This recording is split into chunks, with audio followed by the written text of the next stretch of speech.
Another year, another semi-final exit for the Brumbies, and oh so disappointing for Australian rugby, but it was an amazing, a dramatic weekend of semi-final action. Talking to me, Christy Doran, all about that. Matt Toomua. Matt, welcome back to the pod. Yeah, thanks, mate. It was an interesting weekend. A game that was kind of, both games really won in the first 20 minutes. Just both, the Chiefs came out firing on Saturday and the Blues on the Friday, and both opponents couldn't really respond. So, some really high-intensity games really separated the boys from the men, I thought, on the weekend. Yeah, so there was semi-final action and finals footy happening all around the world over the weekend. Some big results up in the United Rugby Championship as well as the French top 14. There's a little bit of sevens action happening later on in the week with the Aussie men over in Fiji. The Aussie women preparing for a couple of matches as well against Japan in Ballymore. And we're going to be joined by one of the great voices of Australian rugby, a person very familiar to many generations, a man that is steeped in legacy and history. That is Gordon Bray. So lots to look forward to on this, the Raw Rugby podcast. Hey, Matt, I'm down not quite as inland and south as Canberra, but I'm in the Blue Mountains, and with various kids running amok or trying to sleep or eat inside, I've been forced out. And I know that you've been forced in several different areas to podcast over the last few months, but I'll tell you what, it's pretty cold out here in the Blue Mountains at the moment. Yeah, it's stunning though. Mountains is my most favourite scenery, to be fair, and although you do look like you're outside and shivering a little, so I'm very much in a t-shirt with the aircon or the heaters up, nice and high, so nice and happy. I still don't know how you did it that many years playing for the Brumbies and those cold shivering nights throughout June and at times August with Super Rugby. It's a shame. The Brumbies have kind of missed a trick, haven't they, by slipping up. They almost had the opportunity to host a Super Rugby final with the Chiefs upsetting the Hurricanes. Had the Brumbies won on Friday night, they would have been hosting the Chiefs this week, but as it is, it's the Blues.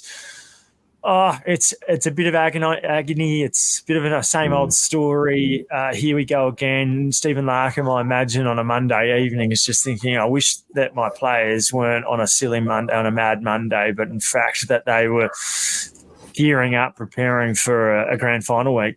Yeah, I know. We actually just opened a new bar and we're doing some soft openings this weekend, and they were like, oh, do you want to invite some of the Brumbies guys this week? I said, absolutely not. Mad Monday, they'll be destroying the place. If they won the game, they might be a bit more civil. But yeah, look, the game was kind of never in doubt after watching maybe the first 20. I think they Stephen Larkham, once he does settle down and rehydrate after a big weekend, they'll rue those missed chances of those dropped games early in the season, the games that they really should have won. And to be fair, he knew that as well. He was quite vocal about being top two, and I think we probably saw why, because the Blues just have an extra leg at Eden Park. Yeah, so it's now unfortunately 18 straight defeats for Australian rugby sides in Super Rugby finals across the ditch. It's a record that no one's going to look too fondly upon, but it also kind of shows and sums up the differences between Aussie rugby,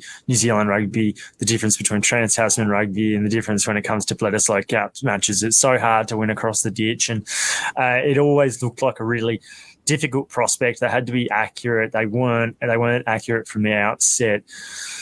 And Darcy Swain will be just thinking, dear, have I not only perhaps have I cost myself and the Brumbies an opportunity to play again, to go to a final, maybe even a Wallaby spot. Like, that was a frustrating and a difficult evening for him when you're not able to take those kick restarts. It meant that the Brumbies were on the back foot right from the outset, didn't it? Yeah, look, and to be fair, Darcy will be disappointed, but Corey Toolan behind it as well. Two kind of experienced guys that you'd like to see take those. But this is finals rugby. Finals rugby is small moments like that. Like you probably, you prepare yourself for the big game, and you prepare yourself for, say, big moments, kicks, lineouts, all this, and then it shows up in restarts, or like something that maybe you probably didn't prepare for, or you prepared for, but you didn't maybe put as much focus on. And so I think that's a missed opportunity. But in all honesty, it is such a difficult place to win a semi-final, and you just really saw the Blues lift that intensity. And if they have that intensity this weekend, I really do think they'll be too hard for the Chiefs, particularly after a few injuries on the weekend. So yeah, there is a bit of a gap, I think, physically more than anything, between the Aussie sides and the Kiwis. If you just watch these games, you see the Chiefs really lift in finals. You see the intensity just get raised. The Chiefs in the quarterfinal against the Reds. These matches aren't won on paper. They're not won in moves and tricky plays and switchbacks and all that. They're won purely off intensity, breakdown, carry clean, and it's a little worrying, if I'm being honest, because I don't think any team has really stuck it to the Kiwi teams when it mattered. And when you say it's a bit worrying, do you mean it's a bit worrying when it comes to a test perspective, when Joe Smith's Wallabies aren't going to be playing the All Blacks for quite a while, but that's the pickup, that's the standard that you're going to have to get to. And we saw the Reds weren't able to handle that from the Chiefs in the opening 20 minutes. They were slow out of the blocks. That breakdown was ferocious. They won all the collisions, which is what Dave Rennie used to always talk about as well, winning the collisions. And then it was almost a repeat on Friday evening with the Brumbies going down 34-20 to the Blues. Yeah, look, it's and all things being equal, it was an improved season this year, particularly with a lot of wins against Kiwi teams. And we're getting a bit picky now, but for me, the concerning bit now is that next step to getting the Bledisloe back or being competitive in that arena. It's winning the games that matter. It's winning the games over there. It's winning.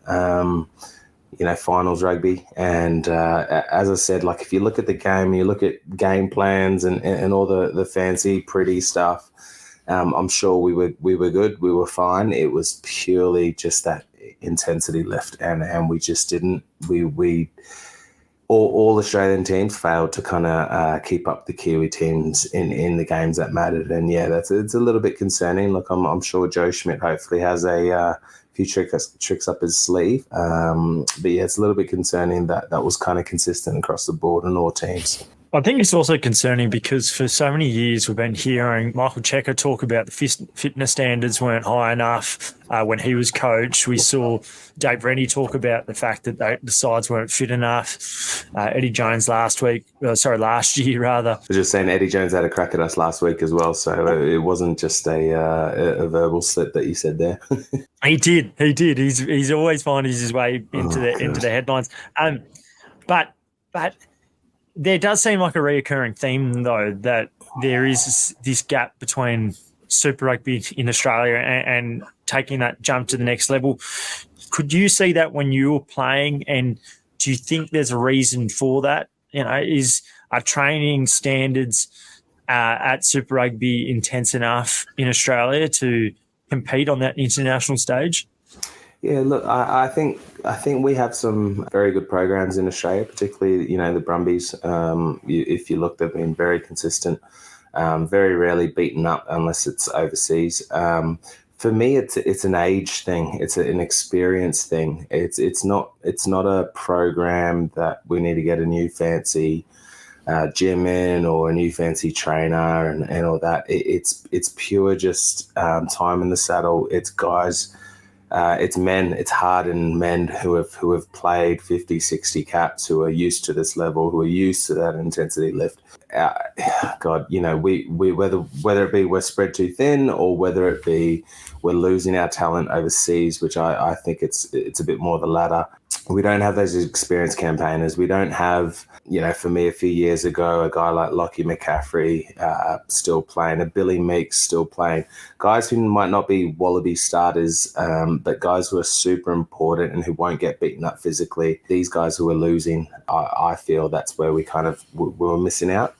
And I don't think it's necessarily we're not training hard enough. I think the game's far too professional now for that kind of excuse. For me, it's an age experience. It's a men versus boys kind of issue. And is that also one of the reasons why when you talk about the mental side of the game being just as significant as the physical kind of side, when you're talking about the gap between the two, is that where you see the fact that the lack of experience, the lack of older heads not being there really starts to be shown on the field? Yeah, definitely. I think I mentioned last week playing and understanding momentum. It's kind of these kind of like non-tangible, like it's feel, it's art, it's less science. And I think we have the plays, we have the moves, we have the technique, that kind of stuff. But there's an element of the game that is a physical battle. It's an emotional battle. It's where some moments are more important than other moments, and I think at the moment we're missing that.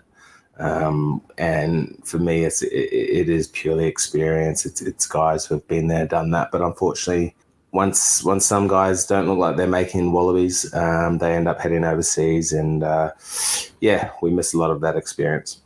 Yeah. So look, we don't want to harp too much on it. The decisions from James Dolman, the referee, how much do you think that had to do with the end result? And I know that 4 tries to none inside the opening 20 minutes does show a disparity between the two sides. But when you think about the Charlie Cale being penalised at the front of the line out, it looks like Caleb Clark was on the side when the ball spits out of the ruck and he's not behind the last feet. There was a couple of knock-ons in there by Finlay Christie. They start to build up. It's not just one or two decisions. Do you think that impacted the result, or is it just a bad ref, a ref having a bad evening, but it not necessarily taking away from who deserved to win? Oh, look, the Blues were going to win that game.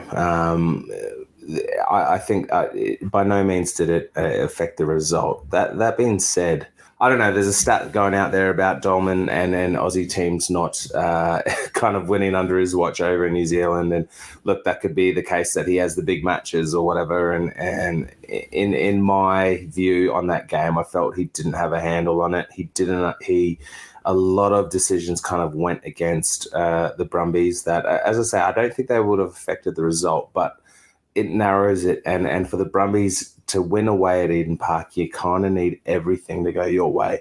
The things you can control, so that you think about goal line defence, you think about ruck defence, you think about restarts, areas that the Brumbies were left wanting. You need them to go really well, and then you need the referee to kind of play his part in that sense. And I think in a home game at Eden Park, albeit a bit more empty stadium than we would have liked, I felt that there was definitely a little bit of a bias there. And by no means am I, saying that it was predetermined or anything like that. I just felt he was a little bit off and definitely favoured the Blues. Yeah, we might come to whether or not Super Rugby and the competition, the format needs to be addressed, or whether or not we stick with it. Or return perhaps even to Super Rugby AU and the respective competitions, because there was an interesting discussion that was coming about. And when you bring up the crowds and even in Wellington for the second semi-final, wasn't a packed house, which I was surprised by. I thought a local New Zealand derby, Wellington Sky Stadium, it doesn't hold 50,000. It's closer to that 30,000 mark. I thought it was going to be full and it wasn't, and that to me concerns me going forward. What do you think it does from a test perspective? Does Joe Schmidt reconsider a few options now from that Brumbies side that you might have thought was in there previously, or does the fact that they were still consistent throughout the year goes to show that they are still the best players in Australian rugby on the whole? I think there's runs on the board. So if you talk about a Darcy, Corey Toole, like the guys who I've mentioned, I think that they've shown throughout the year that they've been consistent enough. I don't think at Eden Park against the Blues in an away semi-final, by any means is comparable to, say, a Rebels home game against the Highlanders or something like that. I think this is a bigger match. Yes, we were left wanting. That being said, we've got to work with what we've got, and Joe Schmidt has got he's got a good enough 23, that's for sure. Building that depth will be interesting. And I think, the no other team has been tested in the way the Brumbies have, and to compare them, the Brumbies' performance in Auckland, and say it's kind of an even comparison to a home match earlier in the season probably wouldn't be fair. On a positive note, I thought guys like Tom Wright and Noah Lolesio, who maybe a few years ago struggled in this kind of respective match, were much better. By no means set the game alight, but there was a marked improvement in their performance in the big match. And for me, that's good. And I think we need to just kind of stick with these guys because, I think they're game breakers, and it is good to see a guy like Noah re-sign. And then I think, I've spoken about Tom Wright enough on this podcast, but he is huge for me. And I think we need to kind of stick with them and understand that there is a bit of a growth period that will happen. Yeah, I completely agree. And I know that there was people out there going, well, Noel should have been more commanding. They should have shown more in attack in the second half. They had a lot of ball and territory. But at the end of the day is if you're losing that physical battle up front, it's very difficult for a 10 as you'd be able to attest to. So, he kicked his goals. He was accurate off the boot. I thought that Lolesio was pretty solid in a 14-point defeat. Like, it wasn't like they were blown away by 30 points, was it? Like, they were they managed to come back, steady the ship, and that's what you want to see from a 10, actually, is to be able to go, no, this is how we turn it around, give ourselves a chance. And unfortunately, probably just couldn't quite take those opportunities when they presented themselves. Yeah, he played his part, and Tom Wright, in essence, played his part as well. So it is a team game. It's, you lose a few moments, you're on the back foot, and you won't. It's too late to rescue that. And so for me, those guys performed admirably. That'd be my 10 and 15 against Wales and Georgia early on, and rightfully so.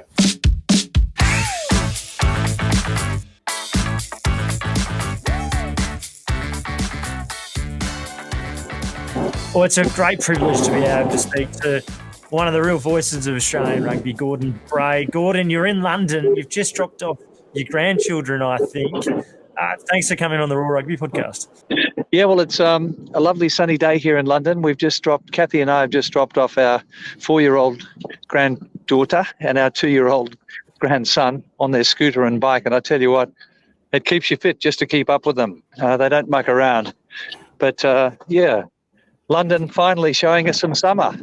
Yeah, Gordon, I feel so rude using your first name. I feel like I should be saying Mr. Bray, but for awkwardness, I'll call you Gordon.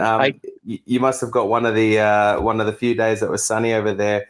Obviously, your new book is just been released, and tell us a little bit about it. Talking about the Immortals as someone who's been the voice of rugby in Australia for so long. You've seen a lot. You're very much qualified to pick the Immortals, as we call it. Well, Matty, I think I started following rugby as a kid when I was probably in the late 50s. So, yeah, I've seen a fair bit of rugby.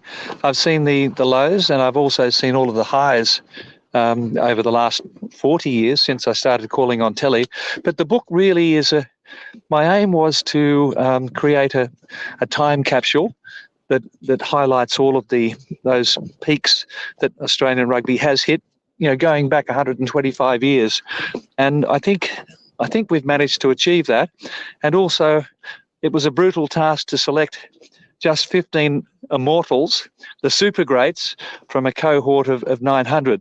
I couldn't squeeze you into the honourable mentions, Matty, but can I just say I've been a huge admirer of you as a player and as a person, and I'm delighted to see that you have an active life after rugby now, mate.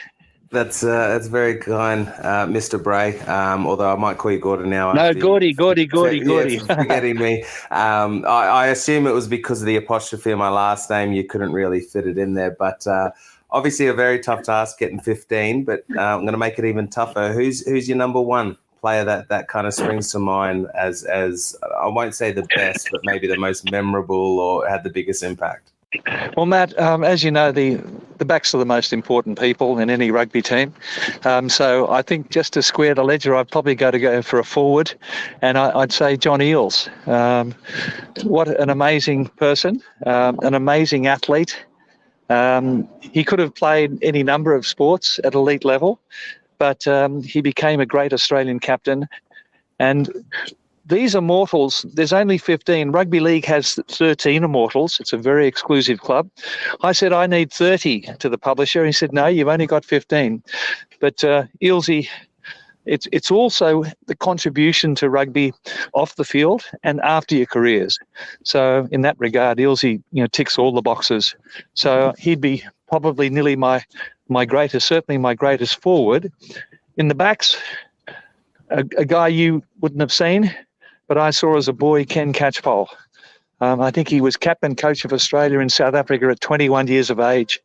He was an absolute genius. Even his opponents, Chris Laidlaw, in the book, Chris Laidlaw, the All Black scrum half, who was a Rhodes Scholar, said he just operated on another level. So Ken Catchpole and John Eales, right at the top of the pile.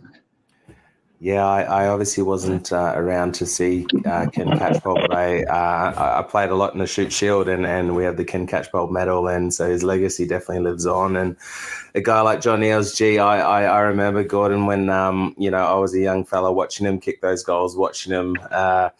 It felt, him standing next to George Gregan singing the national anthem. There were iconic moments and an iconic time with such a storied career and for Australian rugby. Well, I think one of my big goals with the book is trying to address that whole scenario that you talk about, Matt. The kids, because the kids, the young rugby players, have got to have their idols. You had yours, and I remember as a boy, I was given a book on rugby coaching when I was about 11 years of age, and it became a bit of a Bible. It inspired me, and I think this book is a chance for young people to reconnect with our past glories, but also to help get us back up to where we need to be. Yeah, Gordon, whilst we were just on that wavelength, how have you used to call so many games, you still do occasionally get behind the mic. How do you kind of reflect on the last 10 years, the slide, the controversies, perhaps the lows and the troughs, unfortunately, in Aussie rugby over that last decade? Well, I think it's probably, we've been in a void, haven't we, since we last won the Bledisloe Cup over 20 years ago. And although we have had some occasional peaks, it probably comes down to administrations being found wanting. And Australian rugby has, in many ways, lost its way over those last, say, 10, 15 years. But I think there's a breath of fresh air. I can see some green shoots coming through now. Phil Waugh is an absolute warrior. He's got a huge task, but I think the main thing is that he does have good people. He's got to have good people around him, and he's smart enough to realise that. And Dan Herbert, a great Australian player, the chairman, those two guys are going to give it 150%. It's a huge task, but it's been frustrating, and I think you go back to where we were successful. We had 5 or 6 players in the Wallaby team who were, first choices in a World 15. So that's what we've got to try and nurture. That's the challenge for Joe Schmidt now, to regenerate and help us to get to the stage where we can see these World 15 players emerging again. And you're in London now. You're going to be in London for a couple of more weeks. You're catching up, I think, with George Gregan, with Michael Liner later on this month. When you speak to these great former Wallabies, what do you think do they share a similar idea around where the struggles are in Australian rugby, and how much do you feel like they want to give back to the game, and can they give back to the game? Well, I think it's so important that all of these immortals are given the opportunity to give back to the game. I see it in the Premier League over here.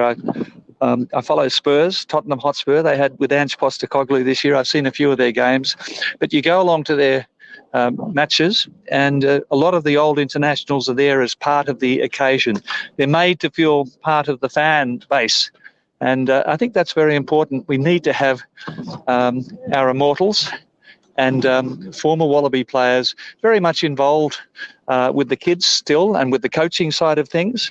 That's absolutely imperative. With the launch of the book here in London at Australia House on June 26, there are some of the questions I'll be asking George Gregan and also Michael Liner. And Michael will have a good handle on them, because Tom obviously playing for Queensland, and Lewis making a sensational debut for Italy this year. So I think Michael's turned 60 now, which is hard to believe.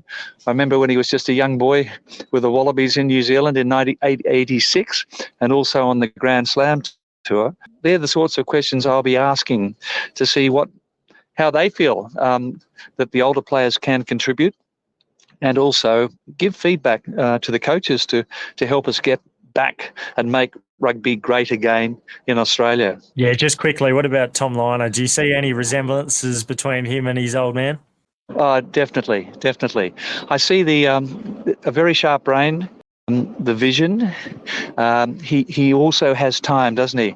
I guess he needs to build up a little bit, but I see a young Michael Liner there. He's a clone of his dad, and he's obviously a very talented player. He's going to be targeted, so that's where he's got to have a little bit more armoury, I suppose, in his physicality. But Matt's probably the one to speak about that. He's been through that cauldron and achieved at a very high level. But yeah, I really do like Tom, and hopefully he's going to be part of the plans. I think Lolosio is probably the front runner, isn't he, at the moment for number 10? Yeah, I'd probably agree with you there, Gordon. I think, that being said, Tom Liner, there's obviously a Lions tour next year, World Cup in a few years. I don't think that's necessarily out of his reach. How do you feel about, such a kind of a pivotal time? I feel like, we've struggled a lot in the last 10 years, as we've mentioned, in Australian rugby, but there are some really huge opportunities for Australian rugby and for us to capitalise on that. Do you think we're able to do so, or we're positioned to do so? I'm a big fan of Joe Schmidt. I remember when he was coaching Ireland, and I was over there with my son Andrew to watch Ireland and the All Blacks at Aviva Stadium in Dublin, and we were staying at the same hotel, and I was actually going down to breakfast each morning hoping I'd bump into Joe Schmidt, because I was going to tell him, please come and coach Australia, we need you. Now that's probably going back 5 years, and I genuinely felt that we needed a person of that calibre running Australian rugby, and I think he's going to be very methodical. He's very understated. He's a very humble man, and I think the signs look promising. We know he's a great coach to pull things together, and he brings a different set of eyes to what we've been used to here in Australia.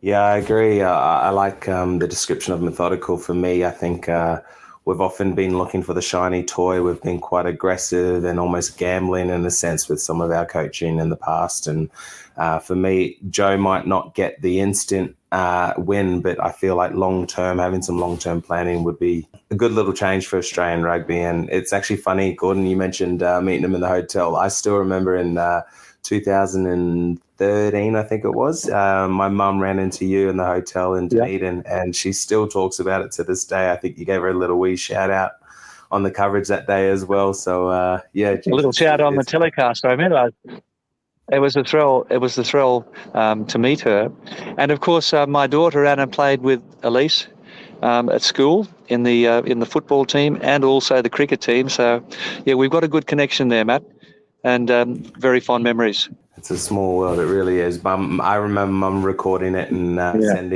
sending it to her family in New Zealand, saying how famous she was. So yeah, appreciate that. I'm sure she would like to thank you. I still think Matt would probably wish it was back in 2013 and he was 10 years younger and about to kickstart his international career again. But we could talk all day about that. I'd love to see him there. We could also talk about Aussie rugby for a much longer time. But you're in London, the sun is shining, so you do enjoy the day there, your Monday, start to the week. We appreciate your time very much.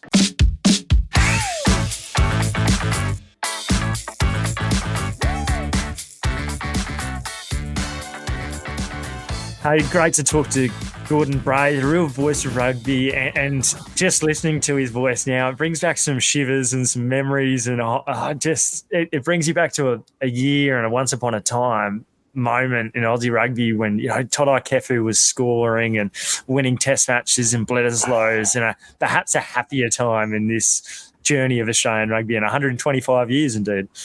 Yeah, it's remarkable, isn't it? I genuinely felt so weird interviewing Gordon Bray, a man who you can hear his voice, as you say, yelling out Kefu, yelling out Eels, yelling out Jonah Lomu when he scored that try against us to win in Sydney. So what a remarkable man to have in Australian rugby, doing wonderful things, and has been a great contributor. I think he brought up some good points, actually.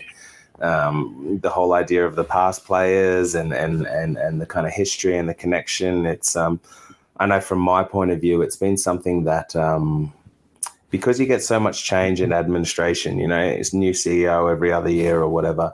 There kind of isn't that ongoing connection. And yes, we have the classic Wallabies, but I personally feel as someone who used to play, you didn't really have that kind of ongoing legacy as maybe other teams did. And I feel maybe we're struggling a little bit from that now.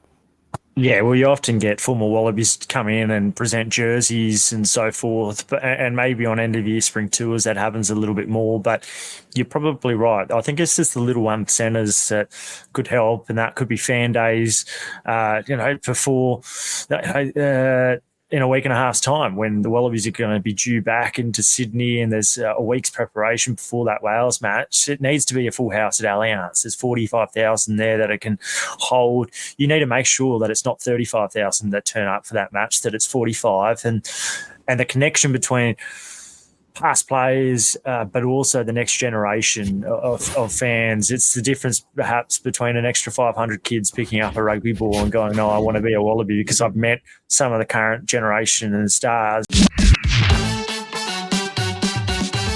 All right, switching gears to the second semi-final, and look, weren't they great out of the blocks, just like the Blues on Friday evening, a Saturday afternoon fixture, and wow, the Chiefs were oh so impressive. Wallace Atiti, where's he come from? An outstanding young 21-year-old. Intercepts for fun, setting up tries. The Chiefs, very impressive in a way upset win. Yeah, definitely an upset. Look, I don't know how many times a team that's ended up fourth has beaten the minor premiers. So massive game. I said this after the Reds game. You just really sensed an intensity lift in that Chiefs game, and whilst I don't agree with the kind of saying of, you've got to win one to lose, you got to lose one to win one, you definitely notice that there is some mental scars there in that Chiefs team, and I've noticed that we've got to the finals quite a few times, but it's time to lift that intensity and win. And against a Hurricanes team who'd been better all year, they deserved to be minor premiers. The Chiefs kind of got to the finals and said, this is a different ball game now. And out of the blocks, they were just outstanding. Some injuries up front, which was quite interesting. I might speak about it a bit later, but I think it was a little bit controversial. Those the fact that they went to uncontested scrums but didn't lose a player. I feel it seemed a little bit convenient that there was there happened to be a HIA on a player who was hobbling around on his right knee. So, I don't know about that. I felt that was a little bit dodgy, but it was such a good game, so entertaining, so intense. lead. The lead changed many times, and it was enthralling the whole way through. Yeah, and it's actually probably something that slipped under the radar, hasn't it? I don't know if it's really been spoken about too much across the ditch around the fact that, Brad Slater, second hooker down after Samisoni Tokiaho, you could see him limping around, and then, very interesting. We'll see if there's more to come there, but also fascinating about the final, what it meant about the hooker that comes on. Absolute blockbuster. And I imagine Scott Robertson sitting in the stands would have been watching that match really closely. And when you think about the selection 8 that Australian rugby's got over the next couple of weeks, and Joe Schmidt, spare a thought for Razor Robinson. He's got about 3 or 4 8s that are world class. Bowden Barrett's back to challenge Damian McKenzie. You got Satiti, Hoskins, Satutu. Artie Sevilla is about to come back, and he predominantly wore the 8 jersey over the last couple of years. Geez, he's got an embarrassment of riches to look at. Yeah, I don't know if I have ever or will ever have any empathy for someone born on the wrong side of the ditch. But that being said, look, there were some guys who stood up in big moments. I've said, the impact of the bench for the Chiefs was huge. Damian McKenzie kicking a clutch goal kick 40 in front against the Breeze was massive. I think that was Quintu Bayer who actually got the steal after kicking the ball out on the full. He came back and made some huge plays. As I said before, these are they're not comparable to plays at the start of the game. They're big moments, and the Chiefs won those. But I'll tell you what, it was hard to pick. It was a ding-dong battle. There were lead changes. There were momentum shifts. You felt maybe the Hurricanes early in that second half were starting to find their groove, starting to kind of figure it out. But the Chiefs had a right to reply, and they were good. Yeah, you spare a thought for Josh Morby, who I thought was going to score there in the right wing. And if he does that, it closes the match to 1 point with a kick to come from Brett Cameron. It's those tiny little margins. And I think if they do score there, I think they go on to win the game. And as it turns out, you're right. It was the Satiti intercept followed by that amazing penalty strike from McKenzie. And you could see how stiff that Breeze was. But it's going to set up a really amazing final. And I'm looking forward to it. I really don't care who wins, but I think the Blues at home will be so tough, particularly with Samisoni Tokiaho set to miss that match as well. Look, let's talk a little bit about what's happened in the last week in Aussie rugby with Carter Gordon deciding to leave to sign with the Gold Coast Titans. I know that I'd brought it up quite a few times, and I think you raised your eyebrows every time when I said that I thought Carter was more likely to join rugby league. But now that it's happened, how do you feel and reflect on this situation? Is it a sorry state, or is it one of those ones where, you know what, is he as good as what we hoped he would ever turn out to be? And, there's several 10s that are similar ages, and we'll find one out of them. This time last year, Carter Gordon was our, we would have been one of the best players in Australian rugby at a Super Rugby level. He's gone through his club getting dissolved, and the insecurity that brings. He's gone through getting kicked out of a World Cup at the pool stages. It's hard to blame someone like this wanting to kind of maybe escape that. That being said, I don't know if the Titans is probably going to make things better, but it's just where we're at, unfortunately. Sure. I don't think he's our best 10 in Australia at the moment. But that being said, he 100% deserves to be in and around that squad. He 100%, could have easily worked himself into the 10 spot later in the year. And I think it's extremely sad to see a guy like him leave. I by no means would ever blame a guy like Carter himself. He's responding to incentives. He's responding to getting kicked out of a World Cup and getting embarrassed and humiliated over there. We start looking at Eddie Jones, and we start looking at, he wanted to go there and start and maybe give guys an experience and say, in 4 years' time they're going to be better for it. Well, no. Having a bad experience at a World Cup is not is not going to help you in any way, shape, or form. If anything, it'll just give you so many more demons. And where I feel like we're seeing that with Marky Mark leaving and now Carter leaving. These are guys who have, who Eddie might have said, yep, they're going to benefit from getting this time in France at a World Cup, but clearly that hasn't been the case. Yeah, Michael Liner said on the BBC Rugby Union Weekly podcast, he spoke about the fact that he was fearful that there was going to be some players with scars that come out of this World Cup campaign. And I think we did see that, unfortunately. And Carter Gordon, I think, is the clear example of that. The fact that it was he went there as the number 110 that finished being dropped and then having an injury and being forced to leave that campaign early to then walk into what was nothing but a shit show with the Rebels this year. You can understand why a young 23-year-old who's watched for the last 8 years rugby union eat itself in Australian rugby decide, you know what, I might have more fun and it might be more enjoyable. I might learn a bit more about myself, play in a code which is so widely supported on the eastern seaboard of Australia, but also closer to family up in Queensland. You can understand why he's actually made that decision. I think it's a sad situation that he's actually decided to leave on the cusp of a Lions series and a home World Cup. You never know, he might return in time for 2027, but it would seem like that's pretty unlikely at this point in time. Look, he still can. So who knows?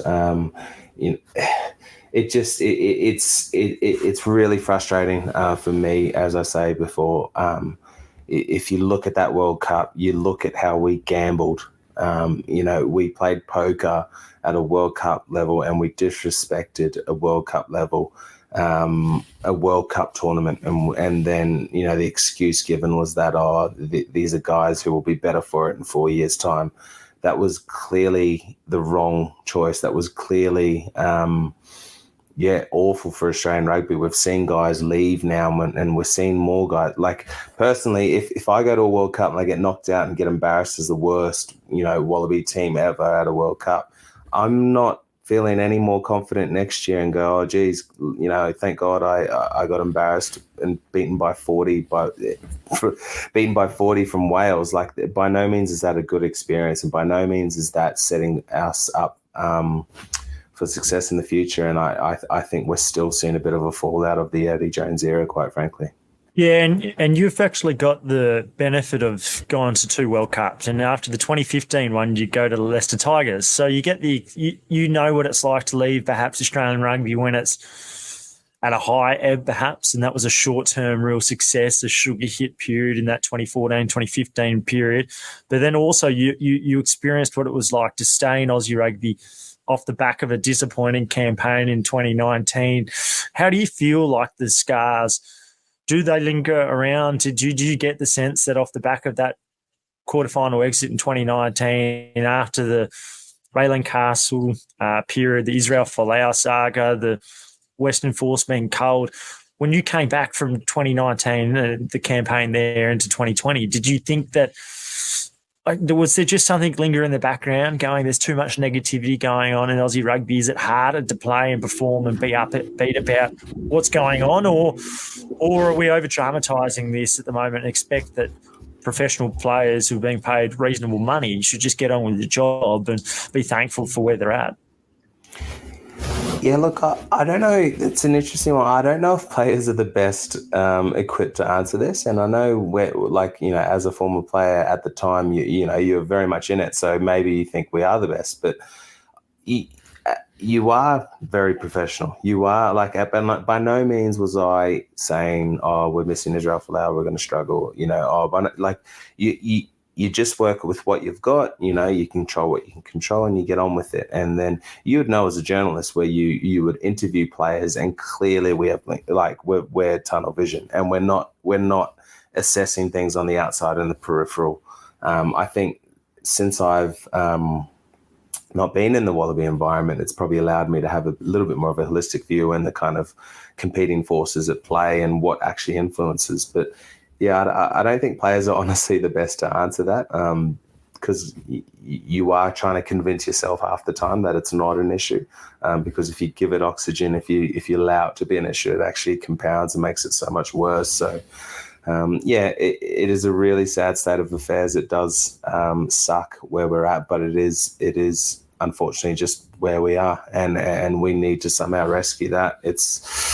It's not going to be one silver bullet. There's going to be many, many little things over time. I just hope we've got enough time before this Lions series and the World Cup to kind of rescue something and take advantage of a huge opportunity. Okay, so to put a bit of a bow on Carter Gordon, he's been removed from that training squad, and there ended up being about 1,000 players that were in it. I wrote last Friday there was 17 Reds players, there was 14 Rebels, there was I think 7 from both the Waratahs and the Western Force. That doesn't include, of course, the Brumbies, who are the best performing side.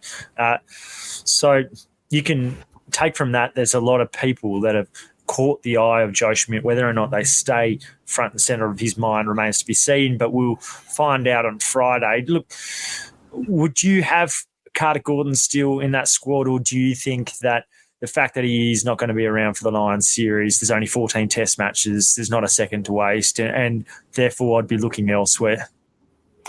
Yeah, I would, and unfortunately, I wouldn't pick him in that squad. I wouldn't pick Marky Mark as well, for the exact same reason. At the end of the day, this year is an important year, as every year is, but next year's more important, quite frankly. Next year this year's results will be justified if next year is a success. So I think Joe Schmidt is an experienced coach. He understands that. He'll be trying to get public support, all that this year, but ultimately we need to invest in Noah. We need to invest in Tom Wright. We need to invest in these players. We need to get them 15 more tests to their name. So when they come against the Lions next year, these are some hardened Wallabies. These are some guys who've been through and have understood how to win at altitude, how to win in wet, how to win on a dry track. These are guys who have got that experience now. So I think, quite frankly, we need to move on, and we need to somehow prioritise that Lions series next year. There's so much going on in the world of rugby, and upsets. There were upsets in Super Rugby, but upsets with La Rochelle heading to Toulon. Will Skelton's side, too good for the men from the deep south of France. They'll come up against Toulouse in this weekend's French top 14 semi-finals. Bordeaux, the other big winner, they will take on, I think it's, in fact, Stade Francais. So interesting semi-finals there. We saw Munster go down to Glasgow, the Lions toppling Leinster in Joburg. So much happening in the world of rugby. The Bulls beating Leinster. Yes, indeed. I actually, and funny, the reason I know that is because I messaged Nick White after and saying, imagine losing to the Bulls in Pretoria in a semi-final, because I was gloating a little bit because we actually managed to beat them in 2013. But yeah, huge upset. Unfortunately, Leinster have the Irish curse of being great throughout the year, but when it counts, they kind of happen to trip over themselves. So big win. Hopefully, Jake White can do it in the big dance on the weekend. Yeah, massive one. Just lastly as well, Corey Toole looks set to join the Aussie Sevens setup, which is big news. Probably means that he won't be with the Wallabies in July. I think there's probably been a bit of a nudge saying, look, you're more likely to have success and wear the gold jersey in the Sevens setup than the Wallabies for the short term. Go try win gold, come back, and we'll see how you go. But Mark Nawangere-Awasi, another one there as well. So they'll play against Fiji in a series of matches in preparation for next month's Olympics. Hey, this time next week when we're talking, Matt, there's going to be a Wallabies squad. There's going to be a fair bit to digest out of that. Joe Schmidt looks set to name that one on Friday, probably in Sydney, and then they're all linking up at Ballymore on Sunday. So a lot to look forward to. We've kind of reached this point where we've been talking about Wallabies selections and who might not be there. We'll find out in a few days' time.